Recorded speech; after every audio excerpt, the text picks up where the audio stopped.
Hey writers, you're listening to the Kobo Writing Life podcast, where we bring you insights and inspiration for growing your self-publishing business. We're your hosts. I'm Laura, Kobo Writing Life's author engagement manager. And I'm Vanessa, author engagement specialist. On today's episode, we spoke to Sierra Simone. Sierra Simone is a US Today and Wall Street Journal best-selling former library employee who spent too much time reading romance novels at the information desk. Her notable works include Priest, American Queen, and A Merry Little Meet Cute, and her books have been featured in Marie Claire, Cosmopolitan, Entertainment Weekly, and BuzzFeed. She lives with her husband and family in Kansas City. We talked to Sierra about so much, from working as a hybrid author to her experience co-writing, how she markets her more taboo and erotic romance, and we really dug into her writing process and her love of creating a good setting. There are so many great insights here, and we can't wait for you to listen. Hi, everyone. We're here today with bestselling author Sierra Simone. Sierra, can you start us off by telling our listeners a little bit about yourself? Yeah, hi. So I'm Sierra Simone. I write very spicy romance. I've been writing since 2015. But Sierra Simone is actually my second stab at an author career. I wrote young adult romance under a different name before that. So I have kind of done it all. I started out sort of with a Big Five New York publisher and circled around to being self-published. And now somehow I found myself working with big publishers again. So I've kind of been all over the place, writing in lots of different genres, and it's the best job ever. That's amazing. And as you've said, you write very spicy books. So I'm very curious of how you strike a balance of like erotic elements and books with an overarching plot, like in your novels. So do you ever find it like challenging to maintain that balance between the two? Because can be quite difficult to have an erotic novel with a plot.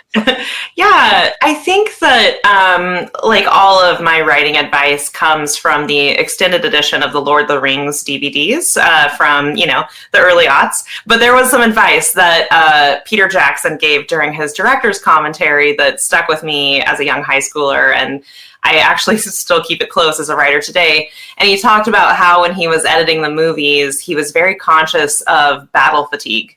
And he was like, I could watch 4 hours of people shooting arrows at each other in the rain, but I know that my viewers might not be able to. I need to make sure that we're cutting away to like the people sheltering in the caves, at the Battle of Helm's Deep. I need to make sure that we have a moment with our main characters and showing their friendship and their loyalty to remind us of the stakes. And when I'm writing romance, I think about this a lot. I'm not writing battles, I'm writing intimate scenes, but I'm very aware that, you can get kind of intimacy fatigue. We love spice. Spice is so much fun. But if you don't have any investment in the characters or what the spice is going to mean for them moving forward in the story, I think it's very easy for the spice to kind of lose its momentum. I think it's really easy for intimate scenes to start sort of feeling like IKEA instructions, insert tab A into slot B. And so when I'm writing, I'm always thinking about how do I make sure that we're anchoring this to the character moment? How do I make sure that like this moment is accomplishing both narrative work and character work, as well as like the fun part, and that it matters that like these characters in this moment are walking through a doorway that they can't walk back through, that this moment is changing something indelible for them or for the story that makes it necessary and sort of like integral to their story. And that's kind of how I would like define erotic romance as a category, where the intimacy is integral to the story. If you take it out, then like you don't have a story anymore. Where I feel like you can have spicy contemporary romance where if you did take out the intimate scenes, then the story itself would still mostly be okay. Like you would still be able to kind of track what's happening because the intimacy is sort of it's like an enhancement. It's like an accentuation of what's happening. But I think in true erotic romance, the intimacy is so necessary to these characters and their journey that like removing it means there's just not a book anymore. That's such a good clarification because I know it can be confusing for someone who's not familiar with the genre to kind of understand the difference between what a romance is versus erotica. So I think that was a good explanation. But I'm sure you're experienced with explaining it after all this time. Well, it's funny. I used to work in libraries. I was a poor man's librarian, is what I say. I didn't have an MLS degree, just a bachelor's degree. But, that's what they use to staff the nights and weekends at your public library is us because they can pay us a little bit less. And so I had my first introduction to romance was through the lens of reader's advisory, which is sort of the practice, where as a bookseller or a librarian, you are helping patrons or customers connect with stories that they're going to be excited about. And knowing the sort of distinctions in the layers of romance was really important because I think they're very individual. Like, I think if you can ask people what the spiciest book they've read is, and they might tell you, it's like an Emily Henry book or something, which is amazing. I love M. Hen. Like, I think all of her books are amazing. But then there are people who are reading books that are way past Emily Henry on like the chili pepper scale. And so it's very individual. So people might come in and say like, oh, this was 5 chili peppers. It has a whole one sex scene in the book. And actually, like it's not. And so it was kind of important early on to get a sense of like what people were comfortable with their spice levels, going all the way from the kind of romance that might have like a bonnet on the cover, like maybe a chaste historical romance or a contemporary Amish romance or something like that, what we would call sweet, all the way up to, the books that used to be published by like Sam Hain and Alora's Cave. I'm really dating myself by mentioning Alora's Cave. No, it's great. I get the reference. Out of everyone, we get the reference. Yes, absolutely. We're going to mention TikTok a little bit later, but I've also found that on TikTok a lot of like, it'll be top 5 spiciest books I've read, and it completely differs between different accounts. So it's very interesting. It's actually I find it just like an unending source of like fun and beauty and the range of human experience, because you have 1/4 of Book Talk that is talking about things you could never even have imagined. If you gave me 10 years and all of archive of our own, I still could not have come up with some of the things that are popping up. And then truly you have other corners where, people are either new to romance or they've really found a very comfortable space, usually in contemporary, where they really like a slow burn or just one scene. And so I think it's a beautiful thing about romance is that no matter what your comfort level is, there's an unending well of books for you. Mm-hmm. And then if you ever want to move comfort levels, romance will keep you fed all the way to the max of chili peppers. Yeah. My personal favorite TikTok one is Seduced by the Pumpkin Spice Latte.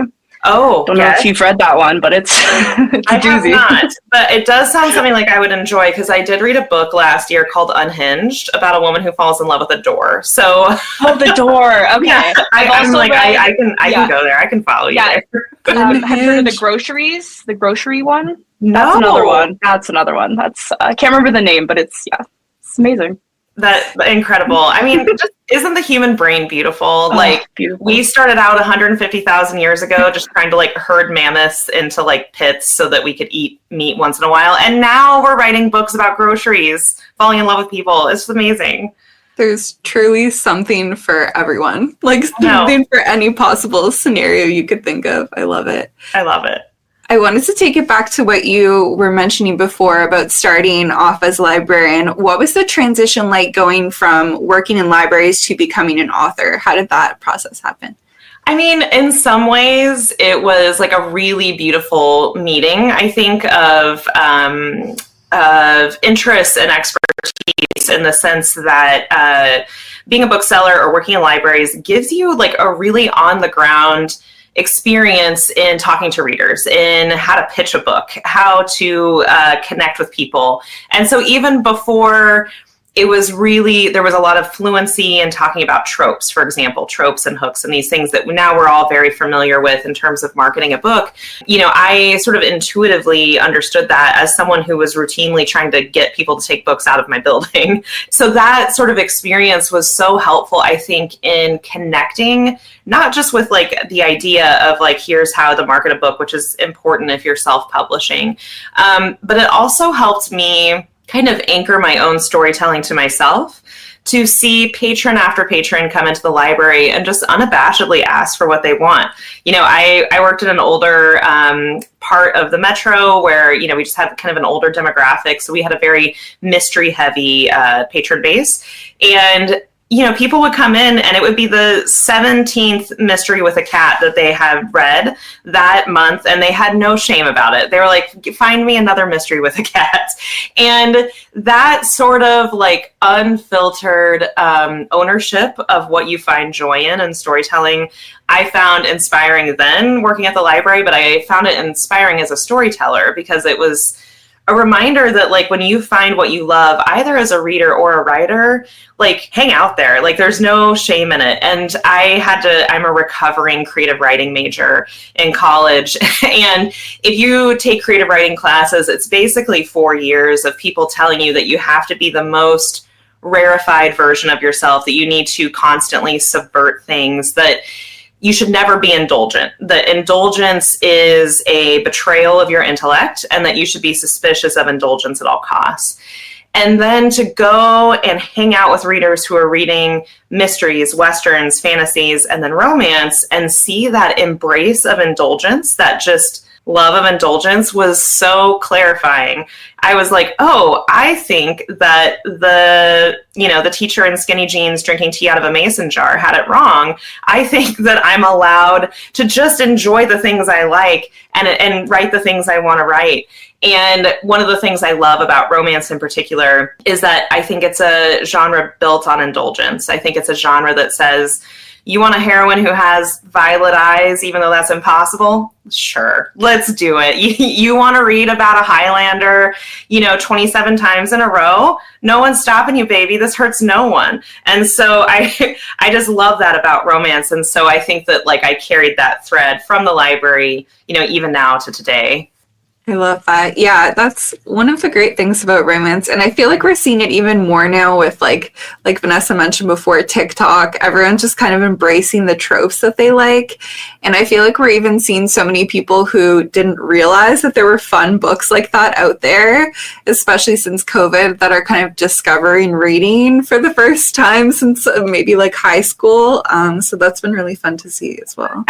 I did sit my best friend down and explain the entire series of the Thornchapel series to her, and that was the highlight of my life with her because she had no idea.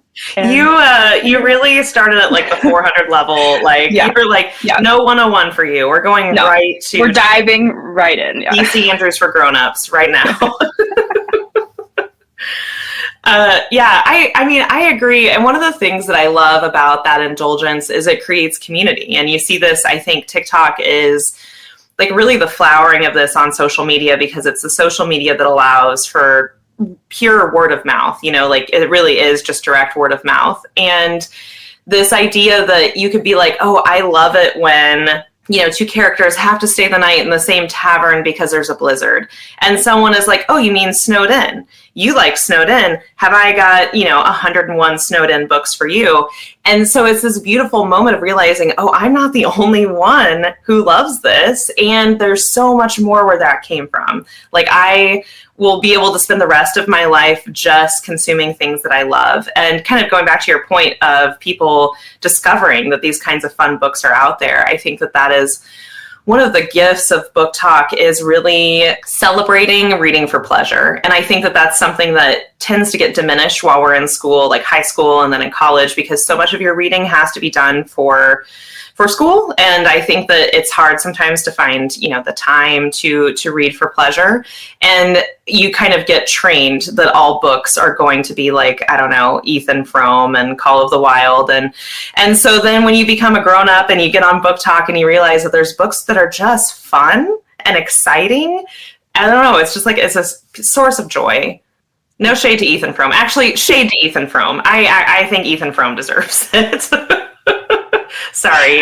In this point, I'm tired of pretending I like classics. Okay, I'm tired of it. I've got my ones, problematic faves like Jane Eyre, and then I'm like, I'm good. I don't need favorite one. Yeah, I don't need to read Moby Dick. I'm fine without it. I've gotten 37 years of my life without Moby Dick, so I think I'll be okay. As a recovering English major, I really feel that. Yeah. We don't all need Moby Dick in our lives. No. You've been publishing for a while now. Has your writing process changed at all over time? And are you a plotter or a pantser? So I am a pantser, and an inveterate one that has not changed, unfortunately, for me and for everyone around me, truly is who it affects. But I do say I outline a little bit. Like, I generally have a sense of where I want to end up, especially when I'm writing a series like the Lyonesse trilogy or the Thornchapel quartet, where I know that there's going to be some things at the end that I'm certain are going to happen. And so I want to make sure that I sort of build to them in earlier books. But I'm pretty generous with how much I let myself, improv in the moment. And but I always say, like, what's the cross between a pantser and an outliner? It's a panty liner. And so I'm I'm definitely more of a panty liner than anything else. But I will say one of the things that changes the longer you publish is that you begin to find readers, and those readers have expectations. And so I do find artistically sometimes it's harder to write knowing that you're sort of being perceived, or knowing that people have an idea of what they want a book to be. And here I am in my office and I have no idea what I want this book to be yet. And there are other people who have different ideas. And so that sense of writing for an audience is, I think, something that all storytellers have to kind of negotiate with as they're working. And I know some writers who find that really invigorating, like that's an energizing thing for them, that they're going to, that this isn't for them, it's for their readers. I know some writers who find it really exciting, like a challenge to see if they can create the perfect, formula of a story that's really going to just like break out of the market and set a new trend. I want to be like a retired Victorian gentleman in a smoking jacket and with a pipe while no one knows who I am. And so I have kind of a different relationship to sort of being having reader expectations and being public. And so that's one of the things I'm always sort of negotiating with, is like, can I still be brave enough to do the things I want to do in this story, knowing that it might disappoint some readers, or that some readers might be wanting something different from me. And I just, like we've mentioned a bit, like very complex characters. You got some complex plots going on. So I'm very curious as to what the most challenging book you've had to write is, and maybe why.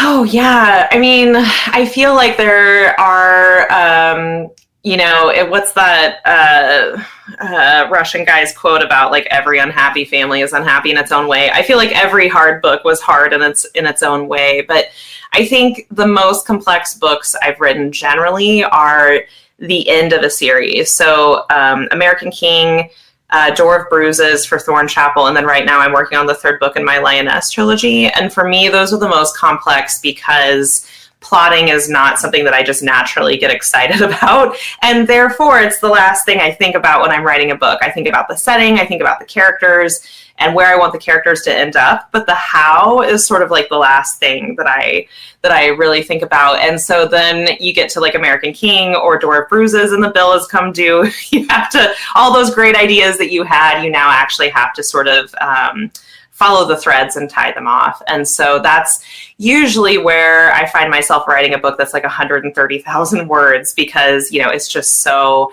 long. For anyone who's listening, a standard word count generally is about 80 to 90,000 words is what I would expect from a romance book. But these end of series books for me tend to be much, much longer. And we appreciate that. And also in your books, we noticed that setting is a very, very big thing. You have a lot of very cool settings. So how do you go about developing those settings in your stories? And how important are they to your stories? I mean, I would say they're foundational, which is not common for a lot of writers who are hanging out in a more contemporary space like I am. But for me, the feeling of the book is really my entry point into the book. Whether I want the book to sort of feel like the way I feel when I'm walking down a foggy street at night with some street lamps kind of glowing through the mist. If I want the book to feel like minute 3 16 seconds into a song, that just has this beautiful crescendo, and how does that make me feel? I'm going to write a whole book about it. That feeling is usually my entry point into the book. And to me, feeling and atmosphere are very similar. They could almost be synonyms. And then atmosphere and setting could also be synonyms. And so I sort of give myself some time to kind of circle around that feeling, kind of cartograph that feeling a little bit, and then usually I'm able to sort of land on what setting is really going to anchor this into the story. And I have this theory that if I bake in this, these sort of themes that I'm thinking about, these feelings that I'm feeling, if I bake them into the setting, then they will sort of naturally express themselves throughout the story without me having to consciously work them in.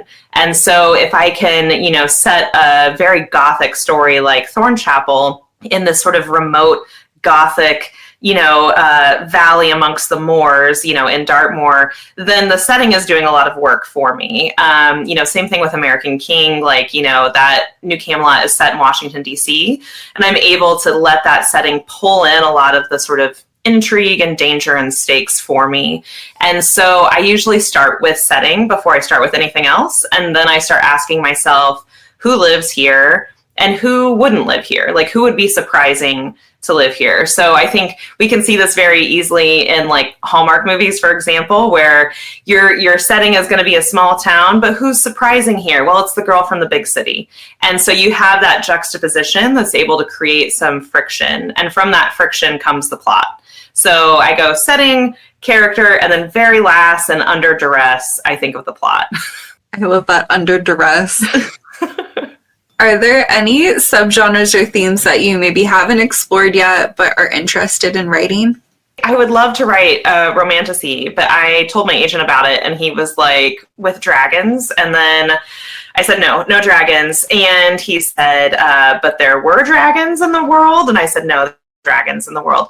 I want to write an ancient Greek fantasy with grave robbers. And he was like, oh, okay, I'm sure it'll still be great. I mean, right now, I think if you can write romantasy with dragons, that would just be a great phone call for an agent to take. But I would really love to write a romantasy. And I think the reason I haven't yet largely is time, but also I feel so intimidated because to me, I feel like fantasy is the ultimate setting genre, right? You really have to hone in on your setting skills, your world building. And I don't know if my brain is big enough. I'm not smart enough to write fantasy yet. So I keep hoping that one day I'll wake up smart enough to write fantasy. And also weirdly, I'd love to write a Western, just a very, very spicy Western. I feel like there's been a little flares of interest in cowboys. And so I'm maybe Westerns are coming back.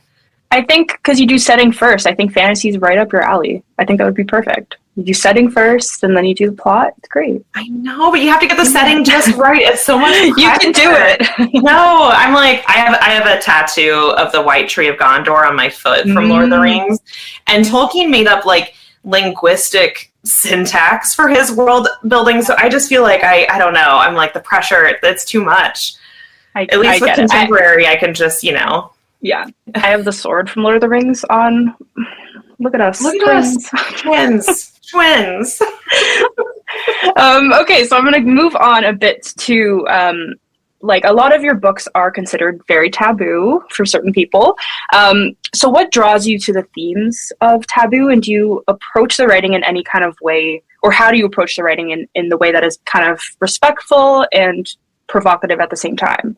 This is such an interesting question because it's indelibly true that I'm drawn to taboo, and you would think after 10 years I would have an answer, and I don't. I mean, I think maybe part of it is just inherent perversion, but I also think that what is interesting to me as just a thinker, right, is I'm always trying to contextualize things that I hear. When I hear about someone doing something kind of dumb, let's say that a pop star licks a donut in a donut shop, my first thinking is what are the circumstances around this? Maybe you should never lick a donut in a donut shop, but what led to this? What, and who was she with? And were other people licking donuts, or was the shopkeeper lick any donut you want, and then haha, I trapped you into licking my donuts? What happened? And so I feel like my first, like, it's not like I'm trying to like excuse things necessarily, but my first interest is curiosity about the context. And so when I'm thinking of stories, when I'm thinking of the forbidden, I'm really drawn to these sort of like liminal areas where we've said, like, no, like you should never fall in love with your psychiatrist who's also your stepbrother. But then I'm like, but what if, what if you met your stepbrother when you were already adults? Or what if he's just a really good psychiatrist? What if? And I think that sort of like, what if, that curiosity about, could this be the one couple or throuple where a happily ever after is necessary for them? Could this be the one time a priest falls in love and it is absolutely justified and you cannot imagine any other path for him to take? What if, and how could I create a character? How could I create a love story and an atmosphere that like necessitates that? And I think about this a lot with my Thornchapel series in particular, because it's probably my most taboo. And I really intentionally built that from like literally archaeological levels, below this manor house into the future. I built that story and these characters so that it felt necessary by the end. So that by the end, any reservations you might have had about those taboo tropes, you're like, okay, never, but for these two, yes. And so I think that that's sort of my, like, where I'm trying to explore as a writer is, can I corrupt you? Can I make you complicit with me in being like, okay, but this time it's going to be okay. And so I think that's kind of where I'm drawn to. I think also, like, I grew up reading V.C. Andrews and Clan of the Cave Bear and really depraved fan fiction in the very early days of internet fan fiction. And so I think that it just sort of imprinted on me in maybe not a super healthy way that I'm still trying to work out all the way up into my late 30s. But it's just the kind of stories that I've always been interested in, even stories like Jane Eyre, which is like age gap, forbidden. Mr. Rochester is like not someone who could ever have a healthy relationship as he is, but he's like, they're like my OTP. And so like just exploring what it is about those liminal spaces between what we consider healthy and unhealthy, acceptable and unacceptable is always what I'm trying to get to. And it takes me 100,000 words to do it. It's not like I can't make a case for it in just an elevator pitch. It takes me a whole book to be like, okay, but I think these two can make it work. It's almost like you want readers to look at the description of the book and be like, how is that going to work? And then convince them throughout the book. It's so funny because it's like absolutely not what you should do with marketing. I have found some value as, in my self-published realms, when I have control of the blurb, when I have control of the cover, to really be kind of explicit about even if it's not necessarily the content, especially if that's gonna be like a plot twist, but the tone and what you can expect. And because I want people who kind of already know that it's not going to be for them to opt out, to say, oh, I see this cover, where there's sort of an unbuttoned shirt and these like thorns going on. I don't need to have any part of that. And that's good. I think some authors feel like you want to bring as many people in with your net as you can. But I don't want to bring anyone in who's going to get inside and then be like, oh, wow, this is a lot for me. So I try to kind of calibrate my covers and my blurbs to be like, here's what's going to happen. With Lyonesse, it's like, this is a book about cheating. It's a Tristan Isolde retelling. There is cheating. And so for people who are turned off by that and they know that there's no way they're going to be talked into it, then they absolutely shouldn't pick up the book. Like, there's a million other books. I don't want to make anyone uncomfortable. But for the people who are like, I don't like cheating, I think, and then they grab the book, then I'm happily like, come along, let me make you complicit in this story. Let me corrupt you, and you'll like it by the end. All the corruption. I want us to talk about co-writing a little bit. So you've collaborated with other authors like Julie Murphy before for your Christmas Notch series, which I loved. Can you share some insight into what the co-writing process is like for you two? Yeah, I mean, for us, it's very joyful. So we have been friends since 2014. We wrote YA books together, and we were best friends and critique partners before we ever wrote anything together. And I think that that wasn't on purpose. I don't think that we became friends and we're like, one day after we, reach whatever, checkpoint in our friendship, we'll be able to work together. It happened very organically, but it was really great because as we started working together, we already had this really strong foundation of communication, of being inside of each other's books and giving feedback. We'd already had, our 7-year fights or whatever, we had learned how to disagree and do it and still be friends. And I say this, we barely ever disagree. First of all, Julie wouldn't start a fight she couldn't win. So most fights quickly, but we just have a really great rapport and there's very little friction in our friendship. And so when it came to co-writing, it was just very organic to move to plotting together, to shaping a story together, where I think if you're working with someone that you don't have that background with, you can feel a little trepidatious about, making comments or revising their sections or whatever it is, where Julie and I are, we have hall passes, kind of into each other's words. And so it's been really joyful. And I think one of the things that's been really valuable about co-writing with your best friend is that you realize that you would never treat your best friend the way you treat yourself.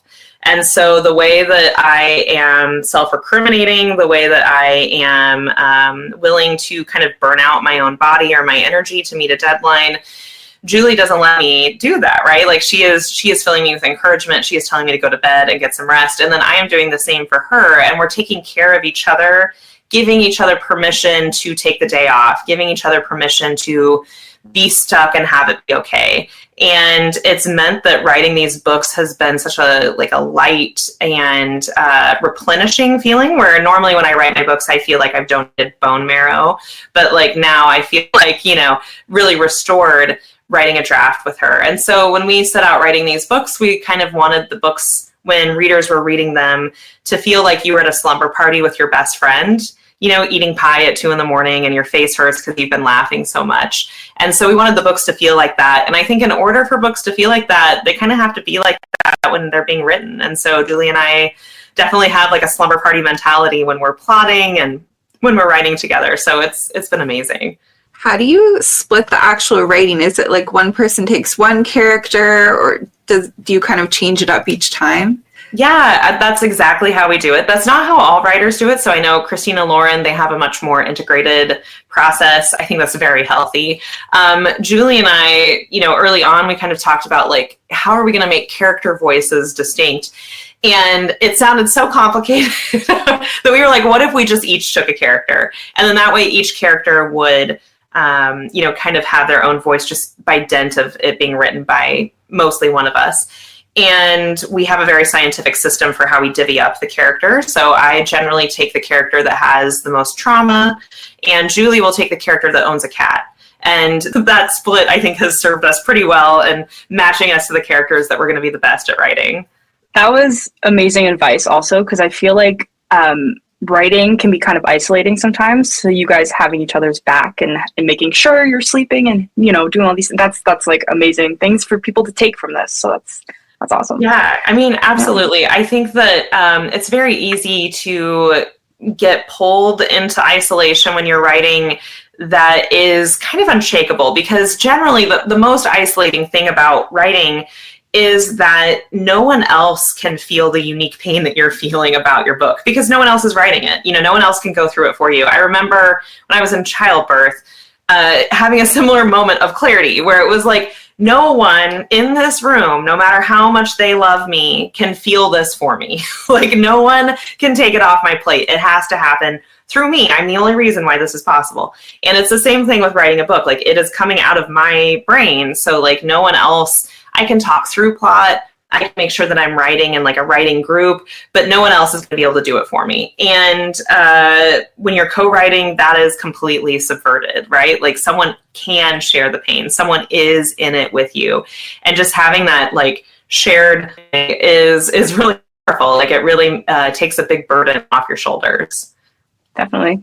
Okay, so I wanted to go back to some of the content of your book. So you do a lot of mythology, in the new Camelot series. There's religion in Thornchapel, and then you mentioned the Tristan and Isolde in Lyonesse. So how do you go about researching any of these like historical or mythology elements that you put into your books?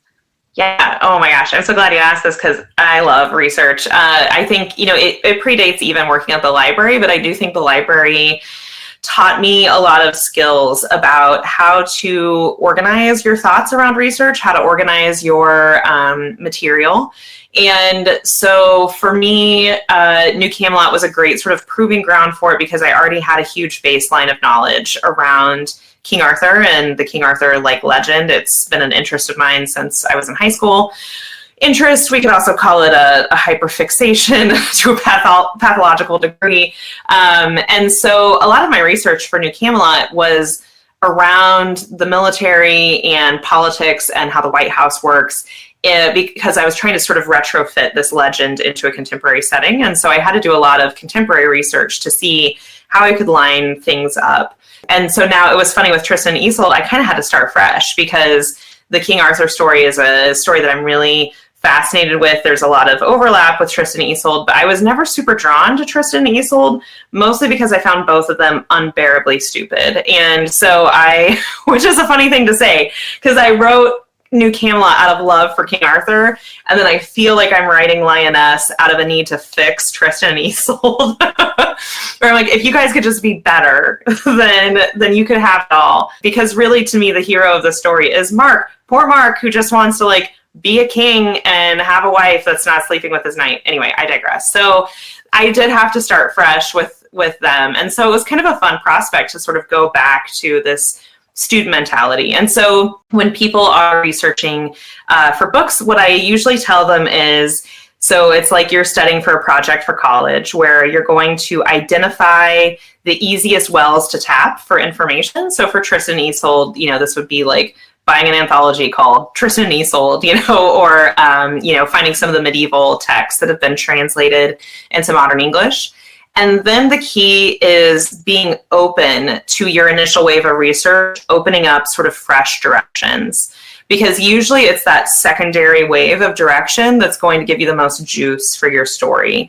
And so when I was reading this anthology for Tristan and Isolde of academic essays about it, I learned that, the origin of Tristan and Isolde is an old Celtic story. It actually predates the Arthurian legends as we know them, which the earliest ones, you get some mentions in Welsh, in medieval, early medieval times, and then it starts to get really concrete around the 11th century. But Tristan and Isolde is older than that, and it means it's bleaker and weirder than that because it comes from, sort of these older Irish stories that are very allergic to having a happily ever after. And so I found in there some really interesting threads and feelings and themes that then I was able to kind of further expand on and kind of concentrate my research. So I really think that when you're a writer, you're not trying to become an expert on a subject, right? You're not trying to get your PhD in, if you're writing Regency romance, you're not getting your PhD in that time period in the UK.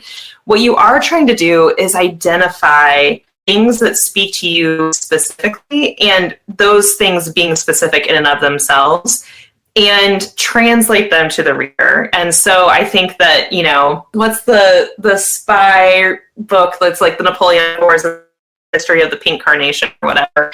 I think that's a perfect example of, someone didn't become an expert in the Napoleonic Wars necessarily. They were it is so fascinating to think about ordinary civilians in this time period having an effect on huge events, that these flirtations and ballrooms matter to this, giant messy war, and zeroing in on specifics of how that could happen, the secret passageways in these, French manor houses, and the language of flowers and all of that. And so I almost think that part of the skill of researching as a writer is throwing away the research you don't need, is identifying here's where the juice is, and I don't even need the rest. I had to consume it, but now I don't need it, and I can peel it away so that only the really good stuff remains for the book.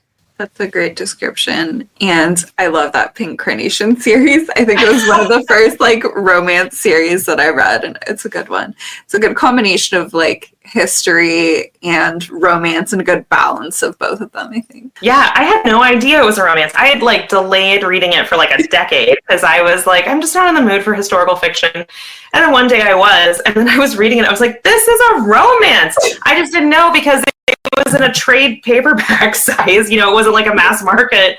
And I was like, oh my God, they fall in love. This is a romance. I didn't even know. Marketing, I guess, because I had no idea.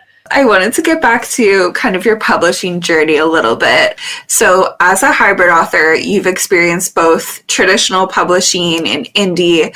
What are some of the biggest differences you found between those two?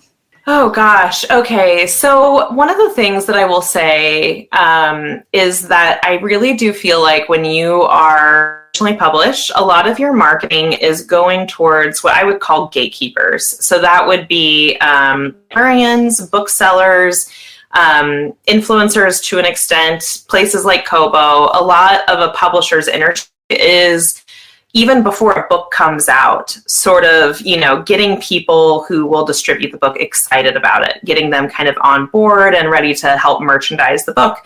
And so pre-release, you do a lot of marketing towards bookseller groups and librarians and stuff like that. Where I feel like when you're hybrid, when you're indie, and you're self-publishing a title, a lot of your marketing is going to be directly to the readers. And you are sort of directly messaging your readers, which isn't to say that when you're a trad author, you're not also trying to do that. But I would say that like the weight of a publisher's energy is usually towards those sort of, legacy media and gatekeeper kind of spaces, where when you're indie, you don't have access to legacy media necessarily. I mean, I could email People Magazine and say, please talk about my book, but I don't know that it would work. But as an indie author, really the tools you have are direct to reader tools, which is your newsletter, your social media, to some extent things like Facebook advertising and Amazon ads as well. And so they do take two different kinds of mindsets, I think. And it's another place where I do feel like being a librarian served me very well, because I did have to pitch books directly to readers. I did have to, look someone in the eyes who was supremely uninterested in a book I'd picked and watch it just flop in real time. They didn't want that cat mystery. And so that experience was really informative. And but I think that what is tricky about being hybrid is that you're often sort of having to do both at the same time. And I think that is one of the skills that a lot of hybrid authors have to learn on the fly with no guidance, is how to juggle the asks from your publisher with the demand to still market directly to your readers. Yeah, there's definitely a lot of hats that you have to wear when you're hybrid or indie. There's a lot of different things that you have to handle by yourself or with a team versus with the whole publisher behind you. So it's definitely a bit different. It is. I will say though, sometimes it's like frustrating from the other end, like after you're used to having control over the cover and the blurb and especially a price point. Like, especially when you're talking about ebooks, there's a pretty big gap between what publishers want to charge for an ebook and then what I would like to charge for my ebooks, which is less, which sounds counterintuitive, but of course, I think that ebooks sell better when they're less expensive, and my publishers forget sometimes that ebooks are a thing. They're very focused. They're very focused on print books and moving those units. And so sometimes it can be hard to be like, oh, I did have control over this, and now I've ceded that away. And sometimes it's great because they're able to do really interesting things that you wouldn't be able to do. But every once in a while, especially when I'm looking at like ebook prices or, things like covers, I'm like, oh, but maybe just give me 30 minutes in a dark room and I'll fix this for all of us. It is nice being able to have control over your cover as an indie, and then even getting to change it if you want to when there's like a new fun cover trend that's coming out. It's definitely one of the perks of being indie for sure. Absolutely.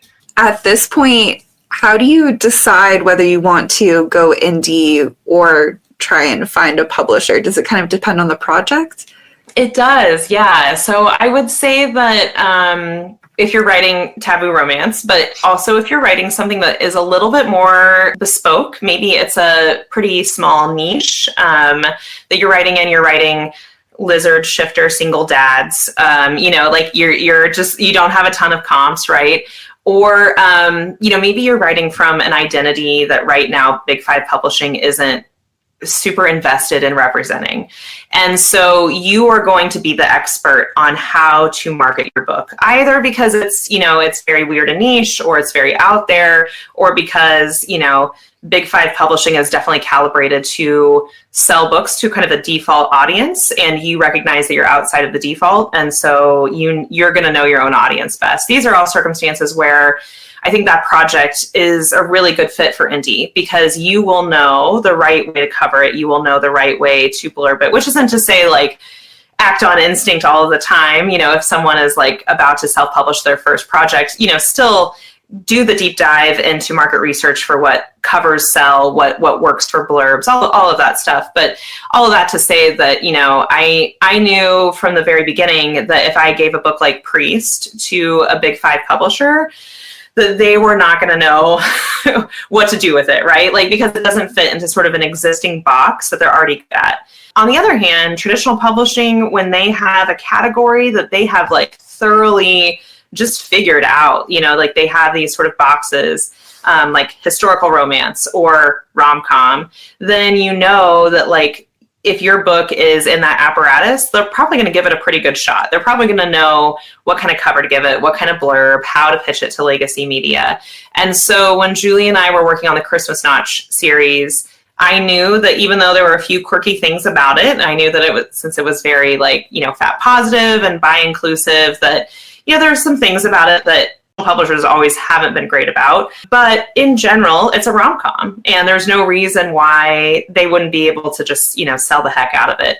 And so we decided to go traditional with that project. But then when it comes to my Lyonesse series, which is like a trilogy, which is not super common in traditional publishing. There's a lot of cheating. It's very kinky and queer. Like, all these things kind of make it a little bit more niched down. So for those, I've only sold the print rights. So I have a partner in Source Books, and they publish print editions of the books, but the digital rights and the audiobook and the ebook are mine. And that was a series where I thought, I think I probably will know better what to do with this than a publisher will know what to do with it. It's so good. And also, I just want to let you know that Priest is very popular here at Kobo. We love Priest. I was Amazing. Told to mention that by former Kobo employees and current Kobo employees. It's definitely one that has been recommended around the office.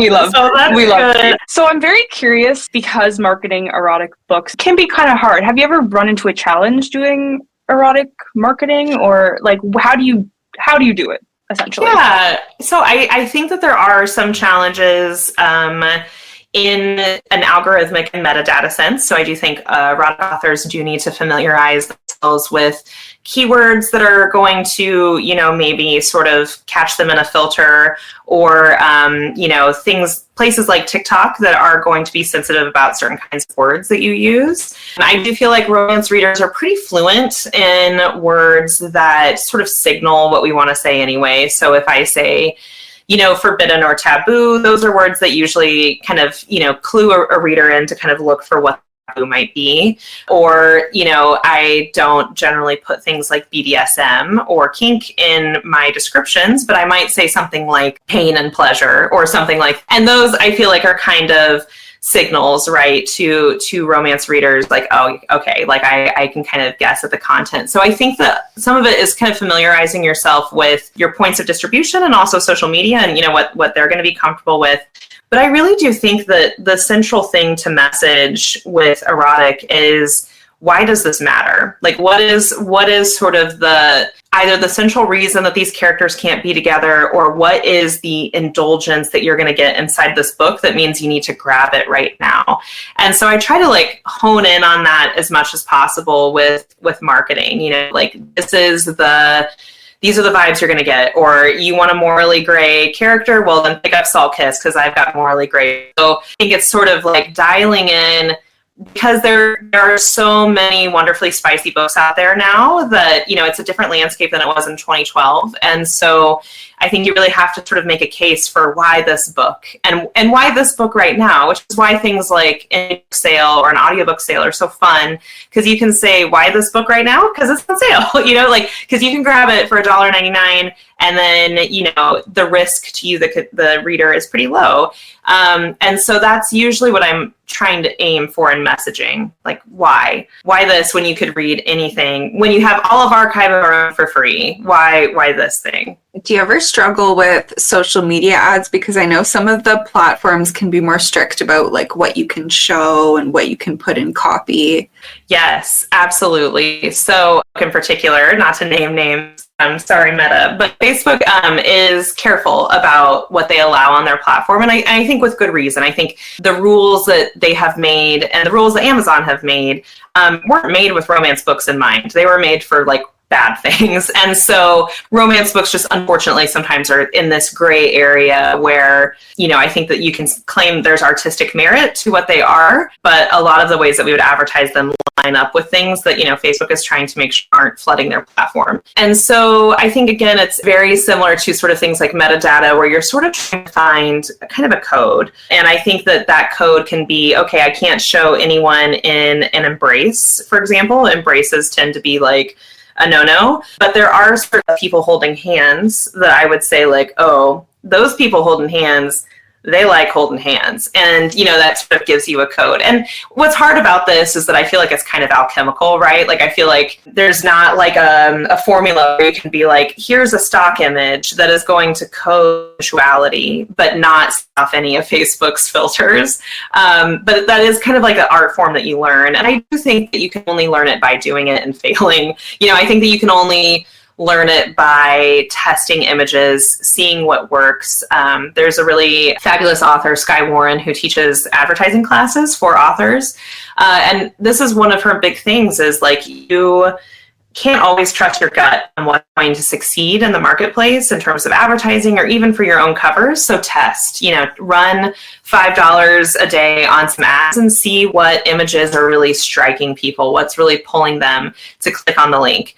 And then test your ad copy too. So, I think one of the big surprises is that it used to be your ad copy, you wanted it to be like this very tight sort of elevator pitch, this book. And one of the that we found is that excerpts from your book are fabulous ad copy. And I think that's because you're signaling to readers that this is a thing for readers. You're saying, hey, you love to read. Here's this section that's going to show you these characters and a little bit of the stakes and a little bit of the tension and just give you a taste. And readers who want, people who do want to buy books on Facebook, they start reading these excerpts and they're like, oh my God, I'm hooked. And they go in. So that kind of defies advertising logic. If you took a regular advertising class, they would never tell you to put like 5 paragraphs of text, in your advertising caption. But because of your audience, because of who you're marketing to, that works because people who are readers are hungry for story wherever they encounter it. So using that sort of idea and framing is how I try to approach advertising as well. And this is also something Skye Warren says, where she says, marketing is storytelling. How can you do storytelling through an ad? And that's kind of like a fun challenge. You're also pretty active on TikTok. How has TikTok kind of changed your marketing strategy? Well, I mentioned the words under duress earlier. I feel like that is partly my relationship to TikTok, and that TikTok happened to me. I was minding my own business. I published Priest in 2015, and then in late 2021, early 2022, I started getting people sending me TikToks, and they said, did you know that your book is on TikTok? And I said, I had no idea. And so I had this sort of, I guess, fortunate experience of having like a 7-year-old book go viral. And I say fortunate because it meant that I already had a couple of follow-up books in that series. If people loved Priest, they could move on to Sinner and then to Saint. And but it was really fascinating, again, because of my library background, because I was like, this is word of mouth. This is word of mouth in action. This is reader's advisory happening right in front of my eyes. But I don't need to be a part of it. Like, I am not videogenic at all. I'm not like charming or clever on video. And, I am happy to let this happen kind of on its own. And I had a reader reach out to me who was also an influencer, and her name is Flavia Vasquez. She's brilliant. And she said, I think that I could help you with your TikTok if you wanted to. And so for the last year, I've been working with Flavia, and she's been like, she's the genius behind all the TikTok and Instagram content. So anytime you see a funny thing, I promise it wasn't me, it's Flavia. She's the funny one. But here's what I will say. Here's my kind of author take on it, is that nothing sells your books on TikTok like readers talking about your book on TikTok. I do think that you, the author, have power to move units on TikTok. I think that happens. I think right now I'm especially seeing it happen with like special editions, when authors are like, here's a special edition of my book. I see those selling through TikTok Shop. It seems to do pretty well. But even having some videos be pretty popular and having the platform grow quite a bit after I started working with Flavia and posting content myself, the bulk of the sales, the jumps that I see, on my dashboards, they still mostly come from reader videos. And so I think that the best thing you can do as an author is don't put TikTok like ahead of writing, right? Like TikTok marketing should not come ahead of writing, and do what you can to facilitate that word of mouthiness for readers. Do what you can to make it easy for readers to talk about your book, whether that's just making sure that it's very easy for readers to find the tropes, kind of front and center in your marketing, having a grabbable cover, or just making sure that when you're writing the book, you're packing it full of the kinds of like, oh my God moments that people are going to, screenshot on their e-reader and then, put up on the video, those moments where they can say, oh my God. And then, she was in the rainstorm and he picked her up and he carried her into the cottage and he said, who hurt you? And like, this is like the, that kind of OMG moment that readers just want to talk about. So make sure you pack your books full of those. And I think doing that, setting up your book for sort of word of mouthiness, is the best marketing you can do, which I love to say because my favorite thing is writing. So I'm like, you don't need to take a marketing class. Like, the good marketing is always in the writing itself, because that makes readers excited to talk to other readers about your book. Definitely. And I do remember the resurgence of Priest on TikTok. And I think that was like, I remember it coming back and I was like, I loved this book. So I reread it and I loved it again. But I do remember that being like, in my professional opinion, a catalyst in a lot of more taboo books being on TikTok. So I think Priest coming back up, people were like, oh, this is interesting. What else can I find from this? And then it kind of blew up on TikTok. So I like that. I like being sort of like the fairy godmother on TikTok. First Priest, then milking farm or whatever. Like I like that progression. So good. Fairy godmother. I love it. I feel like it's one of those titles it's just what it is. So speaking of book talk, what are some of your favorite romance tropes to read and write? And are there any that you want to include in a future project that you haven't written yet? Oh my gosh. Okay, so I am pretty polyamorous with tropes. I am very trope curious. I think I would love to write almost anything except friends to lovers. That's my hard limit. I have like one or two exceptions to friends to lovers. Nisha Sharma's Marriage and Musty and B.K. Borison's Love Light Farms are friends to lovers, and they're incredible. And I had to eat my words as I was reading those books and I wasn't even mad about it because they were so amazing. But in general, I find friends to lovers to be just absent of conflict. And for me, there's nothing to sort of sink my teeth into.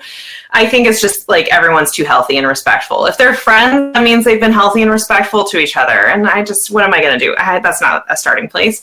And also I did friends to lovers in real life. So I'm like, that itch is scratched forever. Like, yeah, like I married Mr. Healthy and Respectful. So like now all of my men have to be toxic as heck in my books. So yeah, I think I'm like excited to write everything.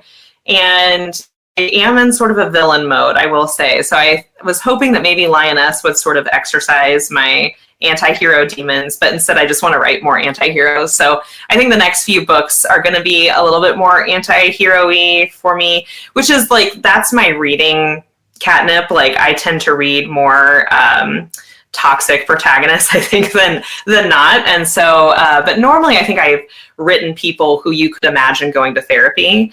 And now I'm kind of like, what if they didn't? Well, that was a perfect segue into me asking about your upcoming projects. So obviously the third in the Lyonesse series. Anything else? Yeah, so, okay, the third book in the Lyonesse series, it comes out next fall. It's called Bitter Burn. I'm in the thick of it right now, and it is killing me, but maybe I'll survive long enough to finish it. And then I'm excited to say that Julie Murphy and we finished the Christmas Notch series with this last book, A Jingle Bell Mingle. It's the last one in the series, but I'm excited to say that we're starting a new series, and hopefully, fingers crossed, it's coming out next fall. It's another small town rom-com, but it's not holiday. It is, it's set in a college town, and it's like fall, like back to school vibes, with a professor and his nanny. And so we are really excited about that. The title, tentatively, if it doesn't get changed, is The Fundamentals of Being a Good Girl. So we're like very excited about that, having a lot of fun. So those are the two main things that are coming up. And then for any Priest fans, once I finish Bitter Burn, the next solo book I'm working on is the next book in the Priest series, which is about the youngest brother, Ryan Bell. So I'm really excited that he's going to be an anti-hero. So I'm like, oh man, I can't wait to just make him the worst. I'm so excited. It's going to be so great. I'm excited too. Yeah. So where can listeners find you online? Yeah, so you can find me on Instagram at the Sierra Simone, and it's also the Sierra Simone on TikTok as well. And I will say that anything funny you see me doing is because Flavia made me do it. But also Flavia is usually the one answering like DMs there as well. And then you can reach me by email at anytime at thesierrasimone@gmail.com, and that is me generally in my inbox. If it's a very simple question, sometimes I'll scoot it over to my assistant to answer, but most of the time it is me. And and my website is thesierrasimone.com. So anywhere you go, I'm just the Sierra Simone. And that's not because I think I'm special. It's because there was an adult film star when I first started out named Sierra Simone, and she had already got the domain sierrasimone.com. So I had to differentiate somehow. I love that origin story. Well, thank you so much, Sierra, for chatting with us. This has been so fun. Yes. Oh my gosh. Thank you so much for having me. I am so excited, and I just love you guys over at Kobo. It's the best. And for any listeners who ever are like curious about word counts, Kobo is the only website I found that reliably puts the word counts for books on there. Whenever I'm like, doing some friendly industry stalking, and I'm like, how long is this person's book? I'll go and I'll look and I'll be like, 60,000 words. How'd you get away with that? So if you're ever curious about word counts, Kobo has got you covered. That's so funny. Fun Kobo facts. Fun Kobo facts. Thanks so much, Sierra. We love talking to you. Thank you. Thank you for listening to the Kobo Writing Life podcast. If you're interested in picking up Sierra's books, we will include links in our show notes. If you're enjoying this podcast, please be sure to rate, review, and subscribe. And if you're looking for more tips on growing your self-publishing business, you can find us at KoboWritingLife.com. Be sure to follow us on social media. We are at Kobo Writing Life on Facebook and Twitter, and at kobo.writing.life on Instagram and Threads. This episode was hosted by Vanessa Salemi and Laura Granger, with production by Terrence Abrahams. Editing is provided by Kelly Robotham. Our theme music is composed by Tearjerker, and thanks to Sierra for joining us for this episode. If you're ready to start your publishing journey, sign up today at kobo.com/writinglife. Until next time, happy writing.